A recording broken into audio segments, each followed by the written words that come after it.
Hello, dear student, teachers, parents, and friends. Nisar Sherpa and face my profession. Our today's topic is solid angle. What is solid angle? Solid angle क्या होता है? Class 11 का है, chapter number first है. Solid angle को मैं इस तरह डिफाइन करता हूँ. The angle formed by the surface or area at a point lies outside the plane of the surface is called solid angle. इसका मतलब है कि एक तो solid angle जो है सरफेस के लिए होती है. जिस तरह के हमारे पास प्लेन एंगल था वो अर्क के लिए था, एक लाइन के लिए था. ठीक है, ये सरफेस के लिए होगी. सरफेस मतलब ये हमारे पास एक सरफेस है. और डिफिनेशन ये है कि हमने जिस सरफेस की सॉलिड एंगल बनानी होती है, चाहे ये रेक्टेंगुलर की शक्ल में हो या सर्कल की शक्ल में हो, जिस तरह ये डायग्राम में हमने सर्कल बनाई, ये जो रेड है, ठीक है, लेकिन ये ज़रूरी नहीं है कि ये सर्कल की शक्ल में होती है, ऐसा नहीं है.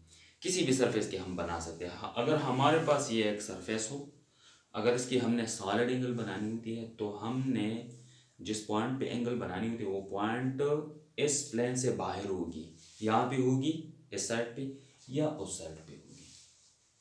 तो इसलिए जिस प्लेन में सरफेस हो या एरिया हो तो सॉलिड एंगल बाहर की प्लेन में बनेगी. ठीक है, तो देखिए, solid the angle formed by the surface or area at a point lies outside the plane of the surface. ये बाहर होना चाहिए. For example, if the area is in xy plane, अगर एरिया या सरफेस xy प्लेन में हो और उसी प्लेन का हमने सॉलिड एंगल बनाना हो, the solid angle subtended by that area at the point either in a yz plane or zx plane. अगर प्लेन हमारे पास सरफेस xy प्लेन में हो तो उसका जो सॉलिड एंगल हमने बनानी होती है तो या तो जेड एक्स प्लेन में होगी या वाई जेड प्लेन में होगी, तब ये सॉलिड एंगल बनेगी. और सॉलिड एंगल को सॉलिड एंगल क्यों कहा है? क्योंकि ये थ्री डायमेंशनल होती है, इसकी वॉल्यूम होती है. ठीक है, तो this angle has some volume, इस एंगल का वॉल्यूम होता है, therefore it is a 3D angle. ठीक है, अब देखिए सॉलिड एंगल को हम जिस तरह हमारे पास लेंथ का जो यूनिट होता है वो मीटर है, मास का जो है किलोग्राम है, इस तरह सॉलिड एंगल का जो हमारे पास यूनिट है वो स्टेरेडियन है. स्टेरेडियन को हम कैसे डिफाइन करेंगे, इसकी डिफिनेशन क्या होगी? देखिए, स्टेरेडियन है हमारे पास, स्टेरेडियन को हम इस तरह डिफाइन करते हैं कि अगर जिस सरफेस की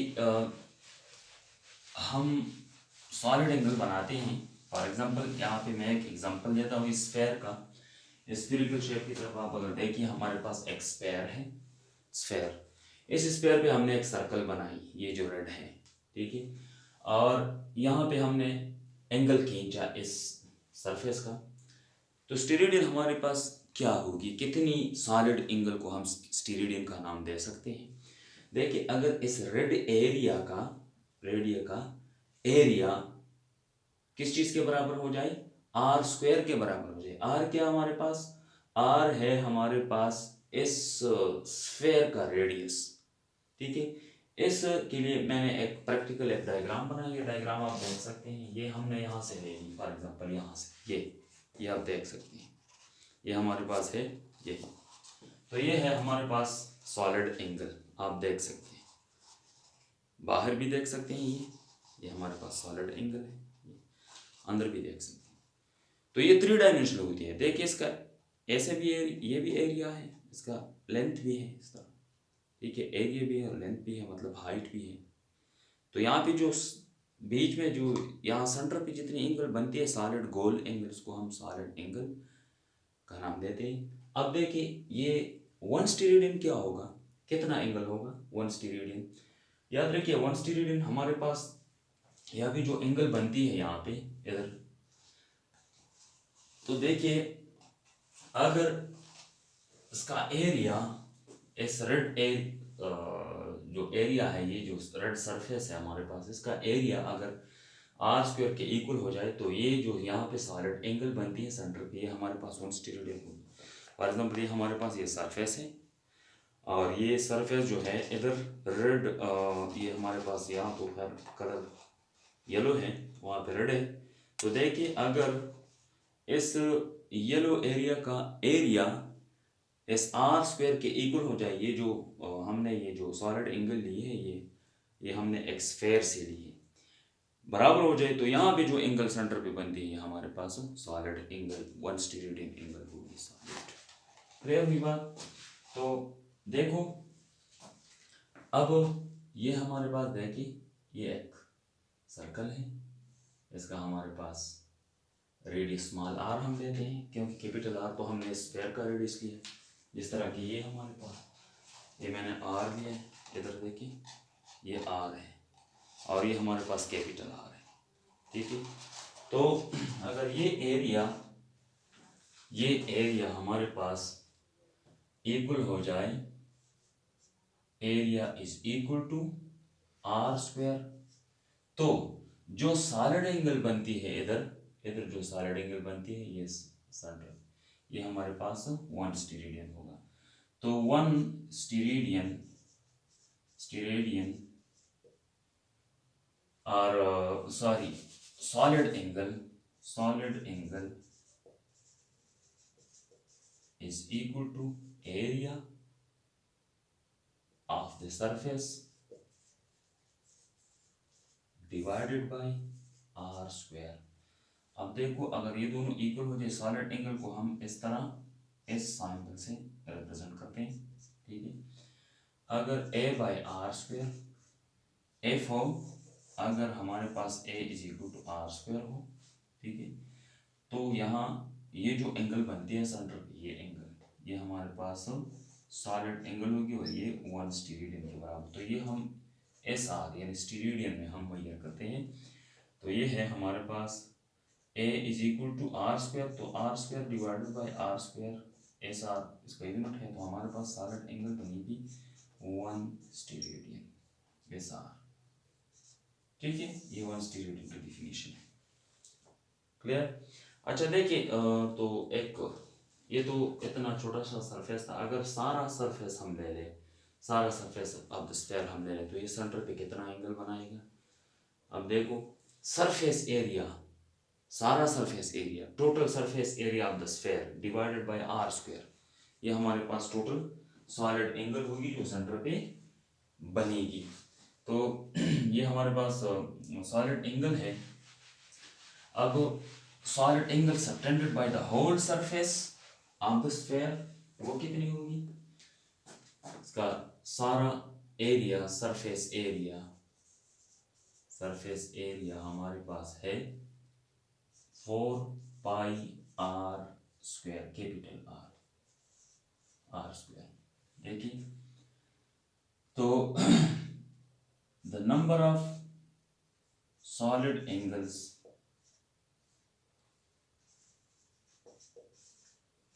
is equal to surface area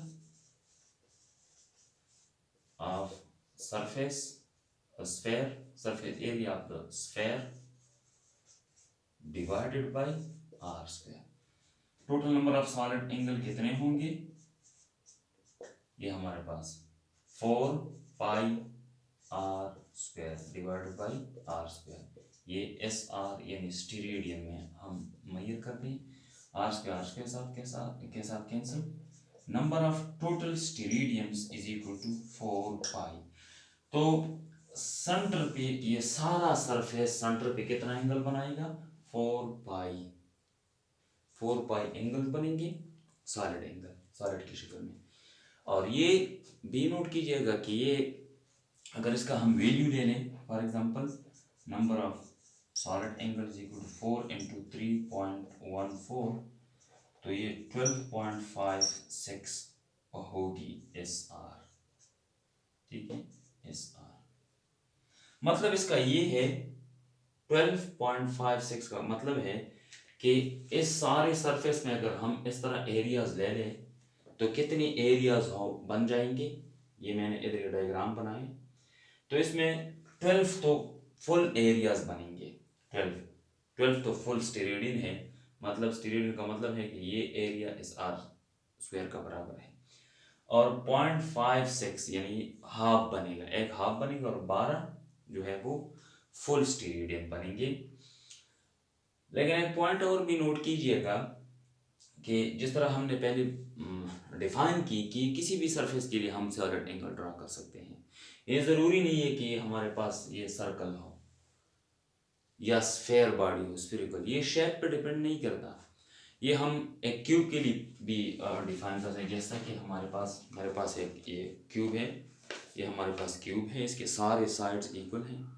अब इसका एक सरफेस, ये वाला सरफेस सेंटर पे कितना सॉलिड एंगल बनाएगा, जैसा कि हमने देखे ये इस तरह, ये सॉलिड एंगल है, ये सॉलिड एंगल है, यहाँ सॉलिड, ये कितना होगा। तो ये आसानी से हम कैलकुलेट कर सकते हैं, क्योंकि ये एक क्लोज्ड सरफेस है और ये सारा क्लोज्ड सरफेस जो है ये जैसे भी शेप हो, ज्योमेट्री से हमारा कोई गरज नहीं है, क्लोज सरफेस होना चाहिए। ठीक है, तो कोई भी क्लोज सरफेस 4 पाई स्टीरियोडन बनाएगा, चाहे स्फेयर की शक्ल में हो, क्यूब की शक्ल में हो, वगैरह वगैरह। ठीक है, लेकिन ये आसानी से हम कैलकुलेट कर सकते हैं, क्योंकि इसके कितने फेसेस है, 1 2 3 4 5 6 है, और 6 सारे साइड्स जो सारे जो एरियाज है बिल्कुल ही इक्वल है। तो ये एक सरफेस, अगर ये वाला सरफेस मैं ले लूँ तो ये कितना एंगल बनाएगा, इधर ये एंगल कितना होगा। तो याद रखिए 6 सरफेसेस है, 6 सरफेसेस है, इसको डिवाइड कर दें तो ये हमारे पास देखिए ये यानी solid angle formed by one surface of a cube कितना होगा। Number of solid angle formed by, तो वन सरफेस, 6 सरफेसेस हैं, सारे सरफेस 6 के 6 सरफेसेस बनाते हैं 4 पाई स्टीरियन। तो एक सरफेस कितना बनाएगा, 4 पाई एस आर डिवाइडेड बाई 6, ये हो जाएगा 2 2 3 जार 6। तो एक सरफेस बनाएगा 2/3 पाई एस आर, इतना एंगल बनाएगा। ये सॉलिड एंगल है। ठीक है, और सॉलिड एंगल की एक कमजोरी ये भी है कि देखिए अगर हम 2 सरफेसेस ले लें, फॉर एग्जांपल अगर हम 2 सरफेसेस लें तो सरफेस की बड़ाई यानी उसके साइज का हम अंदाज़ा नहीं लगा सकते सॉलिड एंगल से। फॉर एग्जांपल अगर मैं इस तरह एक लाइन ले लूँ, यहाँ पे एक सरफेस, ये काफ़ी बड़ा है, ये इतना सरफेस है, काफ़ी बड़ा एरिया है, ये इतना सॉलिड एंगल बनाता है, इतना। ठीक है, जो भी हो, अगर मैं नज़दीक यहाँ पे एक छोटा सा सरफेस ले लूँ, ये, अब ये एरिया, ये सरफेस जो है काफ़ी छोटा है लेकिन एंगल उतना ही बनाता है। ठीक है, तो देखिए कॉमन हमारे पास जो कॉमन ऑब्जर्वेशन है वो ये है कि हम अगर चांद की तरफ देखें और सन की तरफ, सन जो कि काफ़ी बड़ा है, 99% वेट ऑफ आवर गैलेक्सी, तो लेकिन दोनों को अगर हम देखें तकरीबन एक जितना सॉलिड एंगल हमारी आंख में बनाता है, दोनों का साइज हमें एक जितना दिखाई देता है। तो इसके लिए ये एक सॉलिड एंगल की कमज़ोरी है। Thank you for watching. हमारे वीडियो को शेयर भी करें, हमारे चैनल को भी सब्सक्राइब करें। Thank you.